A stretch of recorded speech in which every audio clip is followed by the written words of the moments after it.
Okay, so these practitioner calls are really fun because it gives us a chance to hear from professionals in their setting and how they use the patches. Sometimes it's their personal story, sometimes it's how they're using them, sometimes it's just them sharing their expertise and teaching us something. So they're always different, but they're always really incredible. So right now, we don't go over what each of the products are or anything that we're just letting these guys share from their perspective. And Terry is my good friend and always my co-host, my Canadian co-host. He is the OG. He's been here from the very beginning of Super Patch, and I'm going to turn it over to you now, Terry.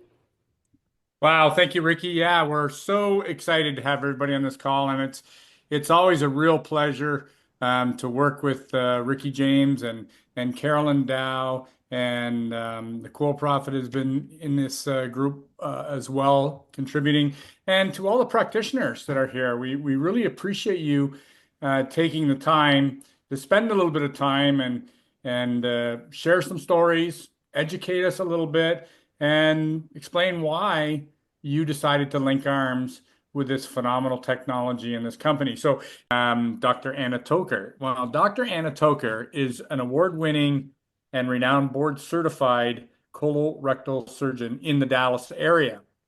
And she has a unique ability to translate complex concepts into everyday language. Patients from all over the country seek both her surgical skills and her nutritional advice. Not only is she a phenomenal surgeon, she is a phenomenal person. And I think the Super Patch company is very, very fortunate to have Dr. Anna as one of its board members, one of its medical advisory board members, and she is a wonderful person. If you ever get a chance, follow Dr. Anna on Instagram, follow her, join her YouTube channel. Man, she's got some incredible, incredible things, and these patches have made a difference in the quality of her life and the quality of people that she looks after, patients, friends, whatever. And it's an honor and a great pleasure to have Dr. Anna here. Dr. Anna? Oh, Terry, you're so sweet. Well, welcome everybody. Thank you for inviting me, actually. And I guess I'll just kind of tell you a brief story of me and then what my role would be with the Super Patch Company to kind of help guide the crowd in how they explain the technology to people, and what you should and should not sort of make a claim about. And because all of you know that the technology works quite well. I met Jay completely by accident on an online TV show on Brinks TV or Brinks.tv, a fitness show with Mark McDonald, who's a nutritionist and who ran our planks thing. And Jay was being interviewed and was going to be a sponsor of the show, and I was a recurring person talking on it. And as he is being interviewed, and I had not yet, I didn't know who he was, I'd never heard of Super Patch or whatever. He starts describing this technology. And while he's talking, I got my phone out and I wound up ordering like $300 worth of these patches just on the interview. Because what the guy was saying, if you've ever had a conversation with Jay, you'll know this to be true. Um, he's a brilliant engineer. And so the way he was describing the technology completely meshes up with something that should absolutely work 100%. So I bought a bunch of these patches. Then I got to meet with him. He and I have had several multiple hour conversations discussing his life and technology and whatnot.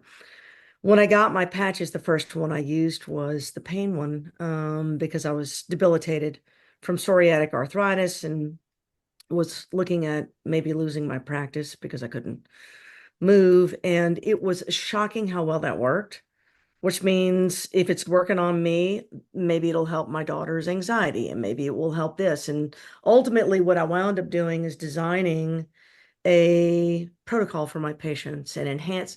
In surgery, we do something called the enhanced recovery after surgery. It's basically a preoperative, intraoperative, postoperative series of events that we do to improve a person's travel through the trauma of surgery and healing after surgery. And if you do certain things at certain times, you can vastly improve a person's outcome. So we call that enhanced recovery. Fine, I have an enhanced recovery that just was nutritional, really more than anything, physical activity and nutrition. And then I designed some little additions of these patches. This has made an enormous benefit to my patients because I don't use narcotics after surgery anymore. These patients don't struggle with mobility afterwards. And as a brief interlude, in case any of y'all are interested, if you're about to have surgery, the patches that we use for that are going to be obviously the Freedom Patch for pain, Liberty Patch. So the patients after surgery have a lack of balance and are at risk of falling and hurting themselves. In fact, 10,000 people per year in America alone will fall and hit their heads in a hospital setting and die as a result of that. Actually, about 1 million people fall and about 10,000 will die as a result of a head injury from falling. That seems crazy. So not on my watch. So we do Liberty Patch for that. You cannot heal unless you're in a restful state. And so a peace patch is important for that stress response. It also keeps you from having to give anxiety medicines. And of course, sleep, you heal while sleeping. So a REM patch. So those 4 patches, and on occasion, I'll add a Defend patch and maybe even a Lumi patch because Lumi increases the collagen in your body. Your body needs controlled inflammation, a lack of stress, collagen deposition, proper nutrition, obviously, and a control of the blood clotting pathway. And so I use basically those 5 patches in the post-operative period. And then when I presented that to Jay, he was like, "Well, that is amazing. And I can't believe I understood that. And would you sit on the medical board?" And I thought, "Sure, fine, that'd be fun." So I've given a couple of talks to the crowd, and y'all have always welcomed me so nicely. My role as the medical director is no longer to sell to the crowd how well they work. That's what you guys will do. My job is to explain exactly how it is this technology works and what you shouldn't use as the claim to the technology.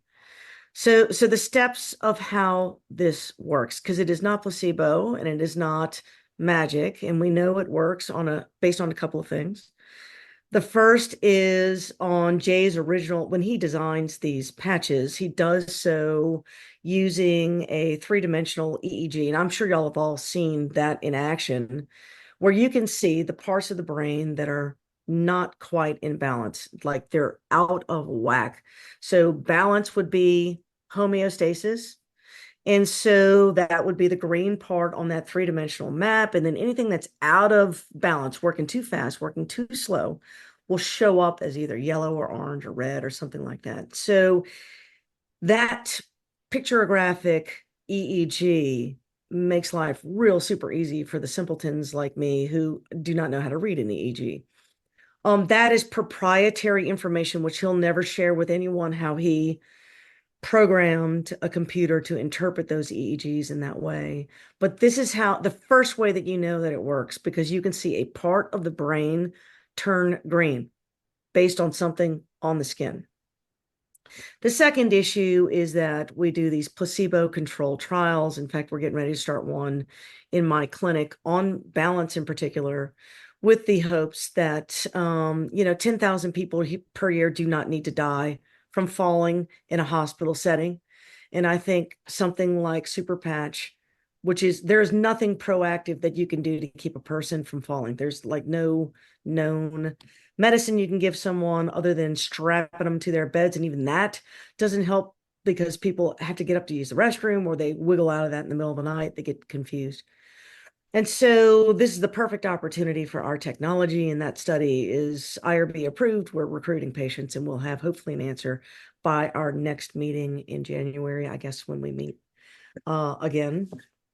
The steps of how this works is based on physiology and Nobel Prize winning science. So Jay did not invent any of the science. He didn't pull it out of his cheeky buns there and just make it up. He's basically reviewing the literature on neurology. He's taking known and Nobel Prize winning science, And like all brilliant engineers, is figuring out how to use somebody else's science to benefit humanity. And I believe he's done that. Basically, the way the human body works is this. Everything in your body is controlled by your brain. Everything.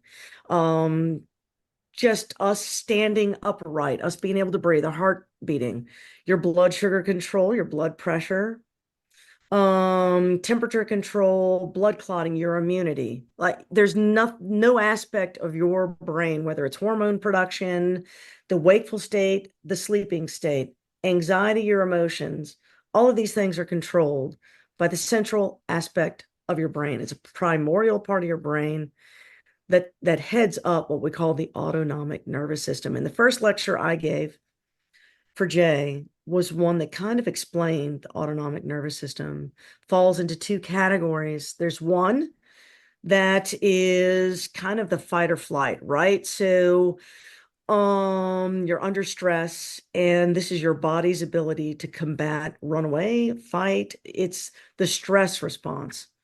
And whether you are in traffic or you got a tax bill from the IRS like we just did, or you're an athlete, in combat sports, this is a diehard stress. And so some aspects of the stress response you need. The problem is in the stressed state, your body can't actually heal. That's supposed to be a very short-lived spurt of time. In the modern life, it's all the time. It's one of the reasons our brains don't light up green when we do the EEG. That stress response throws things out of whack, and your brain is responsible to try to reel it in. The second your brain can no longer reel in a pathway, you get a symptom. So these patches are not going to cure a disease, but they are going to reel back symptoms. So that's the first bit of advice I would tell you. Never say, oh, you have Crohn's disease. Well, this is what you should use. Don't ever say that, because then people will assume you're saying that it fixes Crohn's disease, and it does not.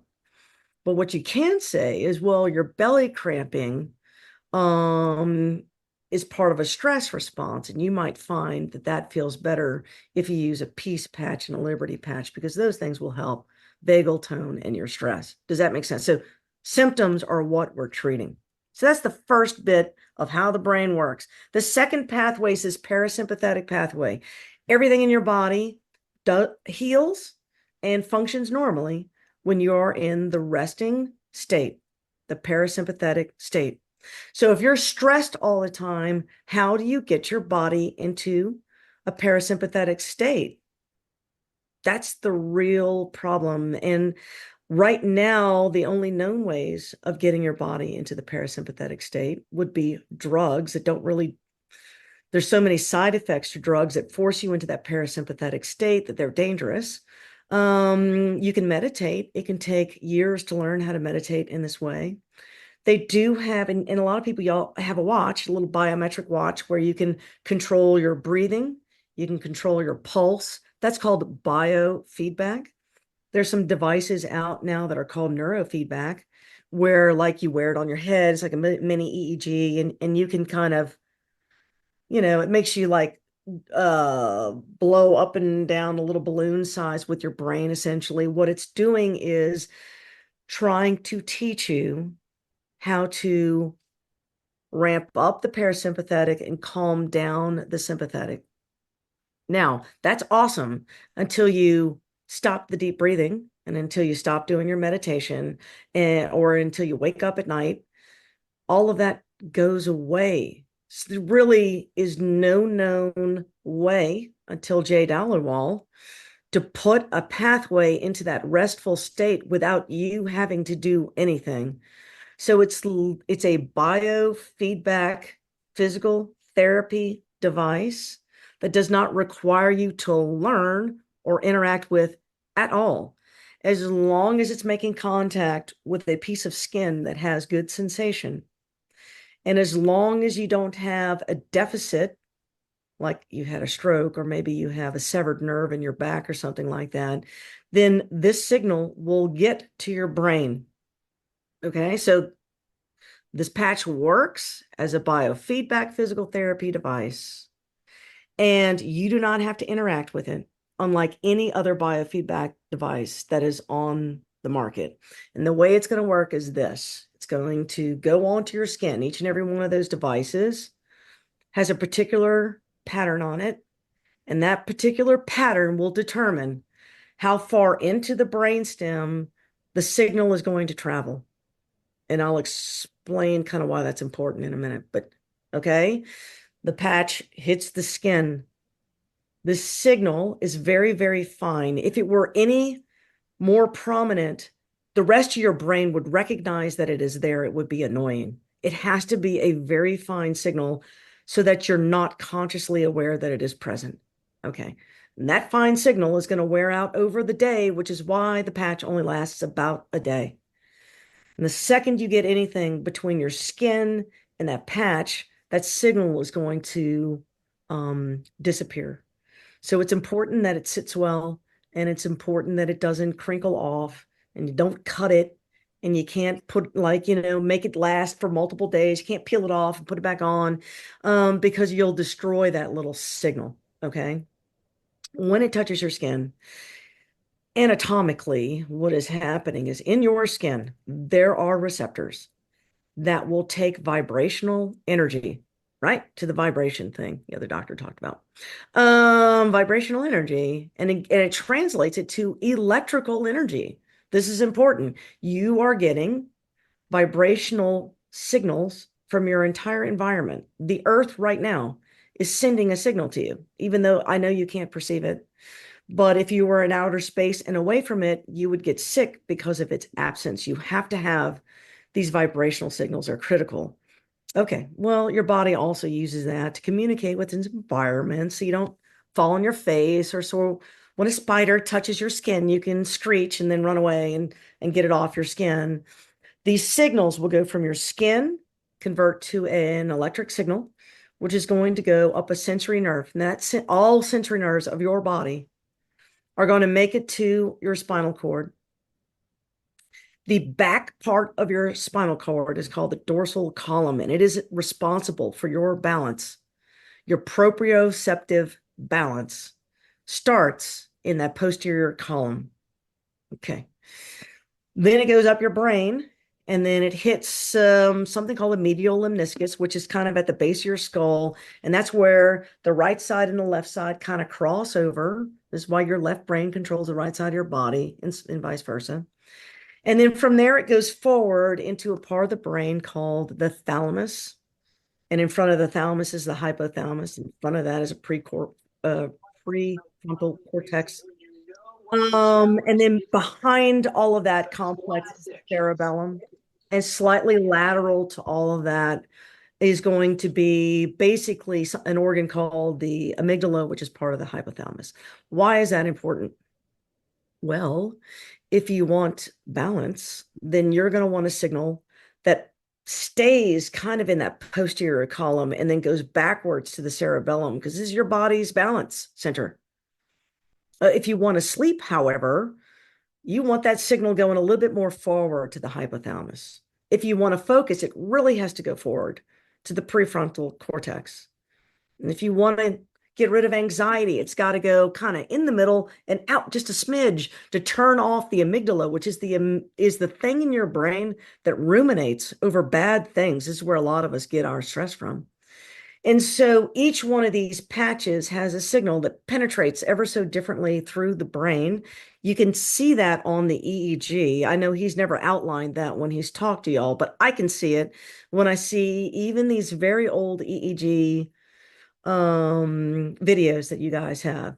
I mean, I'm like, well, hell, no wonder it helps your balance. I mean, the cerebellum lights up green in that video, right? Oh, well, no wonder this wakes you up, because it's like that. It like goes all the way to the front and a smidge out to the side. So the EEG is the one thing that he would guard with his life, and he'll never tell anyone how he's programmed his computer, because that is proprietary software. Now, having said that, these devices, because they have no medicine in them, and because provided that sensory nerve makes it to the spinal cord and there's no severance between the spinal cord and your brain, it is going to work, which is why like 99% of us have a positive result as a result of using these patches, but they're going to reach a part of the brain to get to a symptom and not to a disease state.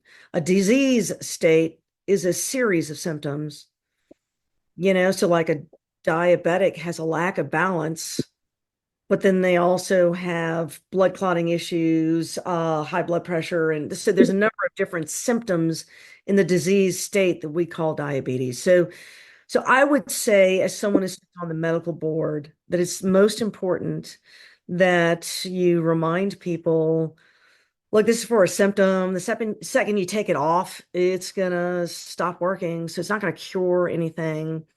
If you use something every single day for a long enough period of time, you very potentially, although we don't have evidence of this quite yet, but I've seen it happen in my own life because I don't need that freedom patch anymore. But you can get your brain to remind itself what normal is permanently. It's almost like a touchstone, like if you're walking down a dark hallway, you have to touch the wall to kind of give yourself balance. Like that way, what's up and down. That we consider that a touchstone. These patches are basically touchstones for certain parts of your brain to remind it, oh, yeah, that's what normal is supposed to be. Now, if you wear that patch every single day, yes, it stands to reason within, I don't know how length of time, everyone's probably different, that the touchstone has worked and your brain resets back to normal. You can't make that claim, even if it's worked that way for you, because we haven't done the study on that yet. Although I suspect at some point we'll get to it. These studies are all very timely and very costly. And I don't know if Jay has that particular study. I should ask him if he has that particular study in mind, but I do. I think it's of value. And I think as a physician, in my mind, these patches would be used before the symptom shows up because you can pick up on the problem with an EEG. But the problem is, how would Jay mass produce those EEG machines without someone hacking into the proprietary software? That's the only problem with that plan. But however, you can diagnose someone with an EEG before they experience a symptom, and that would be the time to use the patch before the symptom even shows up. Once you have symptoms, you're starting to have end organ damage, which cannot be reversed by medicine. It can't be reversed by these patches. End organ damage is a surgical problem or a you can't fix it problem. So our job as physicians is to get to it early. Don't let the brain get so out of whack you have a symptom, and certainly don't let it go on so long there's end organ damage. So I do see that as a very early in the quiver, so to speak, of a physician. Let's start with this, and this right now before there's a problem. So that's my thoughts, Terry. If you have any questions about what I I just do. I have a question because since you're on here talking about this, would you share with us the Peace Patch study, like kind of how that went? Because we've had, people are always talking about that we had the Peace Patch study and the REM one, kind of what those showed. Would you tell us? Because we hear about the Freedom one all the time. We've got that one down, but we have a lot yeah, of questions on like the REM one and the Peace one. So since you got yeah. into that piece so much, I'd love to hear you talk about it. Yeah, and so it is interesting. We have some patches, some studies rather, that are online because those are what we would consider class A evidence, double-blinded, placebo-controlled, peer-reviewed studies. And the Peace Patch was done not, I don't think it was done as a placebo-controlled. So I don't think they published or they make that a public study. But the study that I've talked with Jay about that I've seen briefly was just a paper that talked about using the EEG as a guidance. Patients who meditate have a certain EEG finding. And when you wear a peace patch, you have that same EEG finding. So a peace patch is basically like knowing how to meditate without actually having to sit down and like meditate, because I do not have the patience or the focus factor to do that. So I always have to be moving. So for me, meditation is just not ever going to happen. That's just not going to happen. Whereas the peace patch will change my brain in the exact same pattern, if that makes sense. That is an observational study of a few people, and it's not a placebo-controlled trial. And I don't know if he's got one ongoing. I know I talked to the people at University of Arizona combining Peace Patch with the Liberty Patch in terms of microbiome improvements, because in my opinion, it's going to improve the microbiome. And so their microbiology department is working on that right now. But so and then as far as the REM study is concerned, that was placebo controlled, double blinded over a 2-week period of time. And that study should be on if it's not on the internet. I don't know why it's not on the internet, but it was placebo controlled. Probably their first one that they did. They took patients for a 2-week period of time, and they had one group not using REM patch, one group using it. At the end of that 2 weeks, the people who were using a placebo were offered the REM patch as what we call a crossover arm, and they were studied for another 2 weeks to see what the improvements are. And so now, and if it's not on the website, it might be, because following sleep is such a damn subjective thing. But these patients reported that using the REM patch at 2 weeks is when they intervened. So no one needs to come to you one day after using a REM patch. That doesn't work, because all the studies are 2 weeks.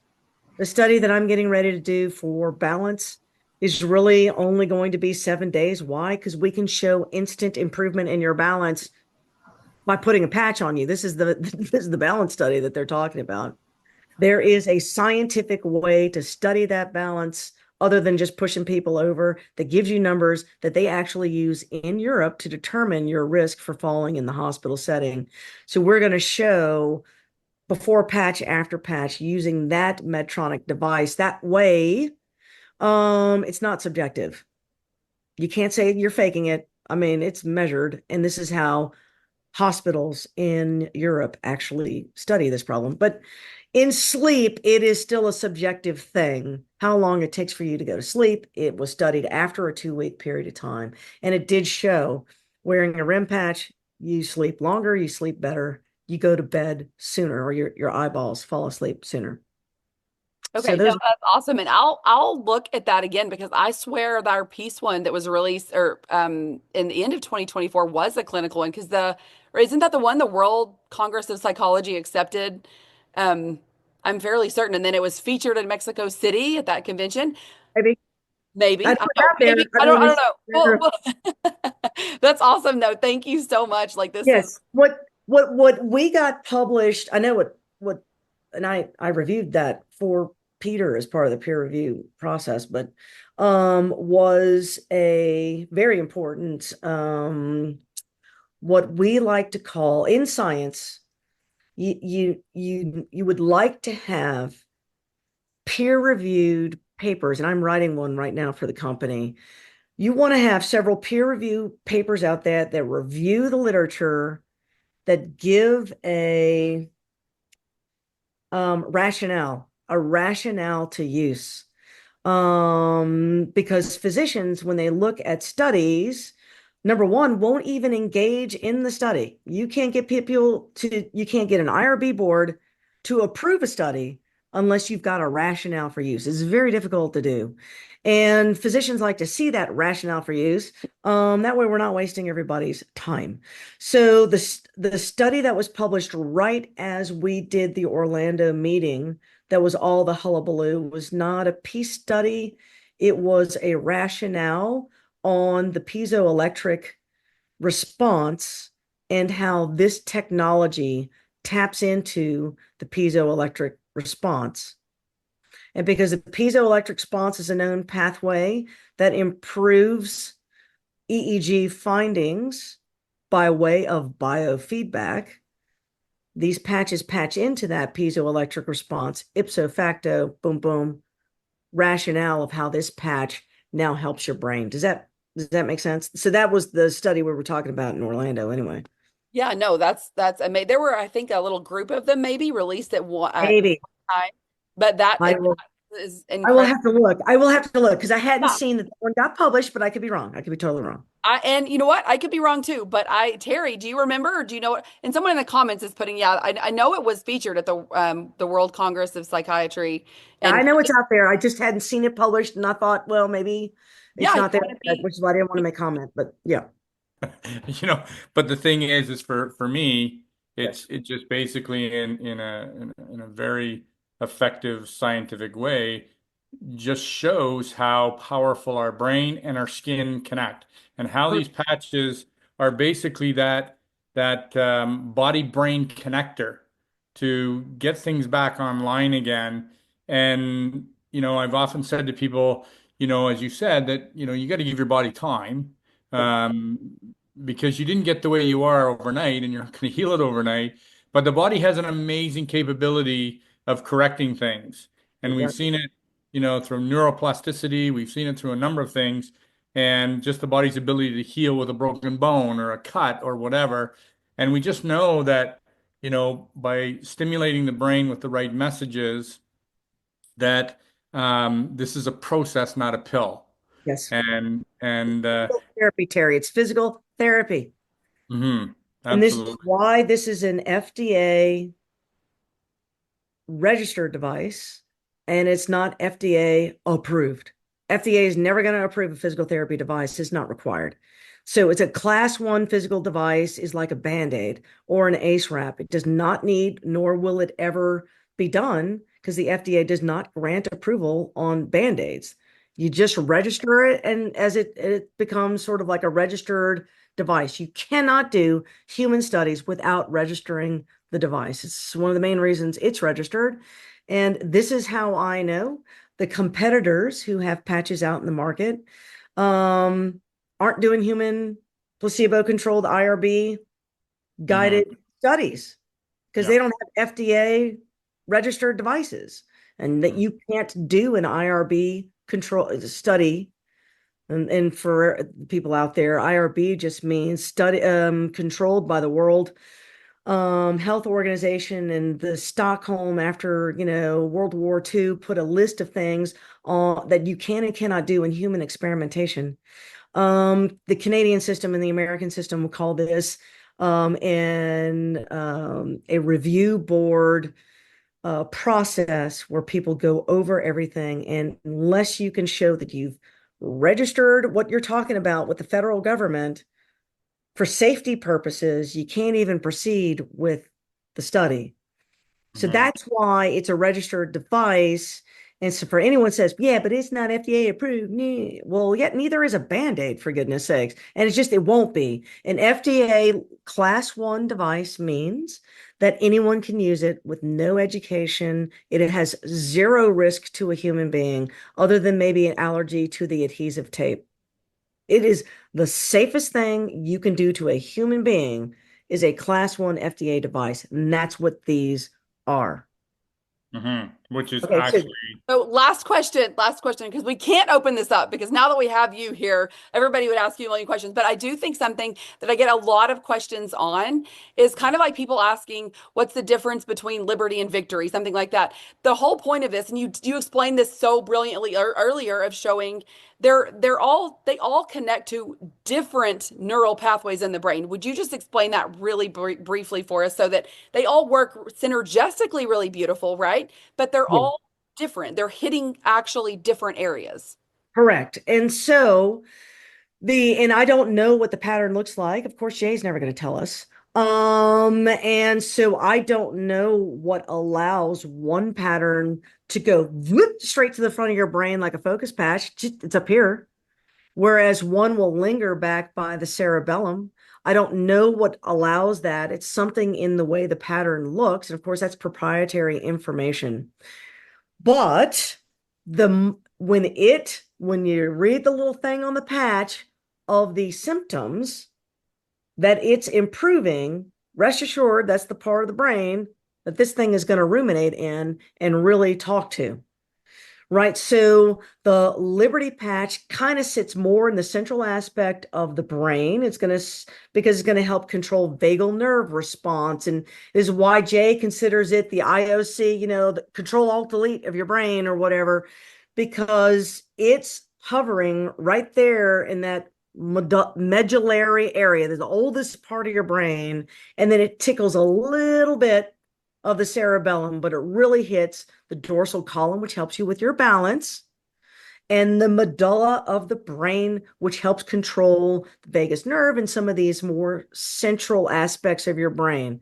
Whereas an athlete, a dancer, a gymnast needs all kinds of cerebellar activity. You got to force that signal a little bit further back. By doing that force back, is it sucking away from what was in the central part of the brain? I don't know. But like even in my own mother, when we do the Liberty patch alone, kind of helps meh. But if I slap both a Victory and a Liberty on her, now she's 87 years old, she's pretty athletic.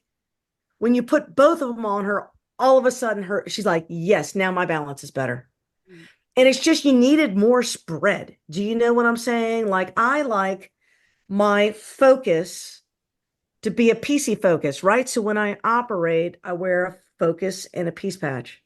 And if it's a super long surgery, I'll throw a boost on there, and then that's a boosty focusy PC patch. So, right. So I got it, because you're kind of, you want that spread. And I wish he would come up with just like underwear that would hit all of it. Yeah, that's my husband says that. He's like, you'll need like a long one that you just roof off. That's just that's right. And you can, but this is one of the reasons why you can wear as many different variety as you want to. They're not going to cross each other out in any way, shape, or form. They're just going to layer on because they just have different penetration patterns through the brain. That's been my observation based on everything that I've read, is the best way I can explain to the world, like kind of this is how it works. This is not magic. Right. And it is not disease control, but it is neurologic control in a little piecemeal fashion, which so sometimes you need more than one to kind of cover the pathways. If that, like some people can't sleep at night, and a REM patch alone won't do it. Throw a piece patch on them also.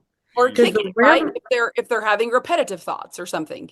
correct, because your stress is the amygdala over here, and your sleep is just slightly more central in the hypothalamus. So you kind of like understand anatomy, and maybe that should be my next talk for the super patch people. I don't know, but right. Well, So the biggest thing you said tonight that I want people to hear is that there's no reason to bring disease names into this ever. oh, And I tell ever. people that all the time. I'm like, if you would, because here's the thing too, right? Like if someone had a stroke, one person has a stroke and could have these symptoms, another person has a stroke and have these symptoms. We're not treating stroke. We're not treating anything. We're symptoms is what you're working with. So you ask the Right. person always, I don't know about a stroke. You know what I do know about are these symptoms. And it's a very easy thing. Correct. You don't have to be a doctor, you don't have to be anything. It's just continually pushing Well, people back to symptoms all the and time.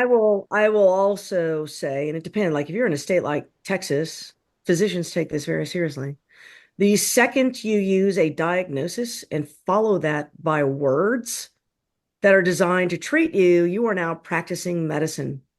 And so, unless you guys are medical doctors, you're not allowed to practice medicine. A nurse practitioner can, but like you have to have a license to practice medicine. Now, if you have someone with a symptom and then you suggest something, you're just a mom on the street. You know what I'm saying? Like that's over the counter stuff. So you want to be mom and dad on the street, your best friend, your buddy, your coach, your teacher. But you can't be someone's doctor. And even when I speak to people, unless they're my actual patients that I'm having a one-on-one conversation with, let's say I'm giving a video online, I'm not saying, hey, all you people out there with IBS, this is your treatment. Because that sounds a hell of a lot like medical advice, which I do not want to be giving to people I've not established a physician-patient relationship with. So it is important for your own safety. Now, I carry a multi-million-dollar liability policy. So unless y'all want to start covering liability policies for yourselves, I highly suggest you don't practice medicine. And you'll get brought in front of a medical board, not just a court, but the medical board, which has the right in any state in America to put you in prison for illegally pretending to be a doctor. So I would highly suggest against it. Furthermore, poor Jay, right? He's got enough problems. Yeah, he doesn't need to be cleaning this stuff up. This is why we didn't have the flow patch for a year. Do y'all understand? And Right. I love that flow patch. Holy crap. In fact, I just bought, y'all told me there were packs. I just bought my pack of flow patch while I was in the wings there.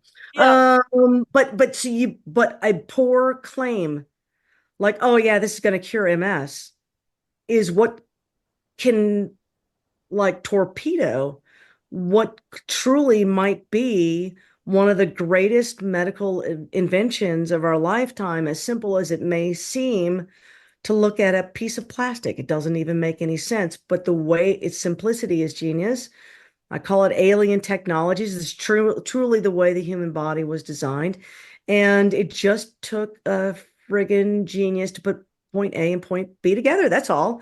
And it is amazing. And so for Jay's sake, I would say please never use a diagnosis like a disease, and instead use a symptom. Your back hurts. Hey, this helps with your back. So does an aspirin, and so does a Tylenol, and so does an ibuprofen, and so does this Ace Wrap, and so does that heating pad. This one, however, has no medicine, no side effects, and you just use it once a day. Like it's that simple, if that makes sense. Yep. No, perfect. Thank you. I just wanted you to say that again. I really wanted everyone to hear that, all of that part again. It's super important. Yes, and feel free to cut these little clips out and play them over and over again. I think we'll do Because that. I think we're going to make yes, some of you telling people what to say and not to say so that it yeah. can be. Mhm. We're on it, Yeah, right, I mean, Terry? there's a reason why we're recording this, Ricky. Yes, for sure. You Yeah. know, Yeah. very good reason why we want to use the knowledge and professionalism of Dr. Anna to do it right. Yes. We have a phenomenal technology and we all have a fiduciary duty here to understand how to present it properly. Yes. And I think Dr. Anna has made that very, very clear tonight, as well as Jay and so on. And for those of you that are here for the first time looking at the super patch, we're really, really excited that you joined us to have a look and to listen to some of the professionals that are involved in our company that are linked arms with us. And these are certainly amazing people that have experienced the product themselves and have brought some healing, some longevity, some balance, some stress relief, whatever, into their life. And we're grateful for them to have linked arms with us, and we hope that you will as well. And so, Dr. Anna, always, you're just the bomb. You're just the bomb. And your shirt is awesome. I love your shirt. I worked hard. Okay. I worked hard daily, daily. Me too. Yeah, it was great. So, Ricky, take us home. Oh, thank you guys. We're so appreciative. We're so appreciative of everybody who shared tonight. As always, we love you, Dr. Toker. You're incredible. I'm here to make it weird, like always, because we are truly all obsessed with you. So thank you for everything that you do. Thanks, Terry, for hosting with me and all of the other hosts. You guys will have our recording up for you soon, and have a wonderful rest of your evening. And